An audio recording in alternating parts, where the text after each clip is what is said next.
Hi అండి, welcome back to వసంత విశేషాలు. ఎలా ఉన్నారు? అందరూ బాగున్నారా? నా మార్నింగ్ అయితే పాపకి బాయిల్డ్ ఎగ్స్ సీడ్స్ అండి, రోస్టెడ్ సీడ్స్ అనమాట. ఎన్ని సీడ్స్ను రోస్టెడ్ సీడ్స్ అనమాట. ఇవి చాలా బాగున్నాయండి. పాప ఇవి ఒకరోజు రాగి జావా, ఒకరోజు ఎగ్స్ విత్ సీడ్స్, ఒకరోజు ఏమో శనగలు అలా తింటూ ఉంటుంది మార్నింగ్. ఇంకా పాప కాలేజీకి వెళ్ళిపోయిన తర్వాత తన్ని బస్ దగ్గర దించేసేసి నేను కూరగాయలు ఇంకా వంట చేసుకుంటున్నాను. బాబేమో మధ్యాహ్నం నుంచి కాలేజీకి వెళ్తాను అనమాట. ఇప్పుడు తనకి మధ్యాహ్నం నుంచి ఉన్నదనమాట. నా కోసమేమో ఆకాకరకాయ కర్రీ అండి. పిల్లలు ఎవరు తినరు. పావు కేజీ 40 రూపాయలంట. ఇవి సీజనల్ వెజిటేబుల్స్ అండి. చాలా దీంట్లో హెల్త్ బెనిఫిట్స్ కూడా ఉన్నాయి. చాలా బాగుంటుందండి, చేదు ఉండదండి. మీరు కాకరకాయ ఇష్టం లేకపోతే కనుక ఆ కాకరకాయ తింటే చాలా బాగుంటుంది. సింపుల్ కర్రీ అండి. నూనెలో ఉప్పు, పసుపు ఆ కాకరకాయను బాగా మగ్గించి టమాటాలు వేసేసి మగ్గనిచ్చేసి చక్కగా ఉడిపోతుంది. దొండకాయ ఫ్రై అండి. దొండకాయ కూడా బేసిక్ దొండకాయ ఫ్రై చేస్తాండి. మా పాపకి అన్నిటికల్లా నీకు ఏ చికెన్ మటన్ కన్నా దొండకాయ కూర అంటేనే ఇష్టం అని చెప్పుద్ది అనమాట. అంటే వెజిటేబుల్సే తను ఇష్టంగా తింటుంది అనమాట.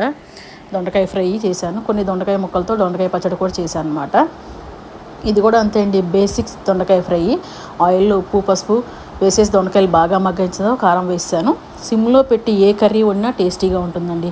ఇదేమో దొండకాయ పచ్చడి అండి. దొండకాయ పచ్చిమిరకాయ వేసి టమాటా వేసి పచ్చడి చేశాను అనమాట. మా ఇంట్లో రెసిపీస్ దొండకాయ పచ్చడి,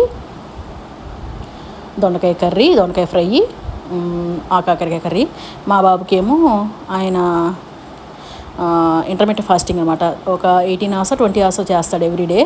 అందువల్ల అతనికి ఎవ్రీడే ప్రోటీన్ ఎక్కువ తీసుకుంటాడు. ఆమ్లెట్, కీర, రోజుకో fruit juice, variety of fruit juice. ఈరోజేమో గ్రేప్ ఫ్రూట్ జ్యూస్ చేశాను విత్ బెల్లం పౌడర్ తోటి అండి. చక్కెర బాగా అవాయిడ్ చేసాం వీలంత వరకు. చక్కెర తినమండి మేము. గ్రేప్ జ్యూస్ చేశాను.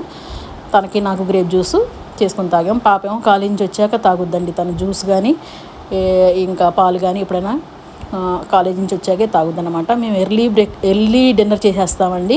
పిల్లలిద్దరు కాలేజీ నుంచి వచ్చాక జిమ్కి వెళ్ళి వస్తారు. వచ్చిన తర్వాత వేడివేడిగా అన్నం వండుకుని మాటలు చెప్పుకుంటా తినేస్తాం. ఈ వీడియో అయితే సబ్స్క్రైబ్ చేయండి. Thank you.